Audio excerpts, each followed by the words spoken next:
দশম ভাব থেকে কি কি বিচার করা হয় তা আমরা জেনে নেব।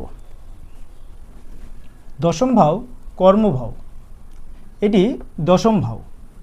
এখান থেকে চাকরি, ব্যবসা, কর্মক্ষেত্রের ধরন, সমাজে সম্মান, প্রতিষ্ঠা, জনপ্রিয়তা, সরকারি চাকরি, প্রশাসনিক ক্ষমতা, কর্তৃপক্ষের সঙ্গে সম্পর্ক, কর্মক্ষেত্রে অগ্রগতি, মানুষ আপনাকে কিভাবে দেখে, রাজনৈতিক সাফল্য ও জনসমর্থন, কর্মের জন্য পুরস্কার ও অর্জন, দায়িত্ব ও কর্তব্যবোধ, ব্যবসায়িক সাফল্য ও পেশাগত দক্ষতা, চরিত্রবান সেটি ভালো না খারাপ, পেশা, জীবিকা, কর্ম, রাজ্য, মান, পদমর্যাদা, যশ, পিতা, প্রবাস, জানুদেশ, কীর্তি, এগুলি আমরা দশম ভাব থেকে বিচার করে থাকি।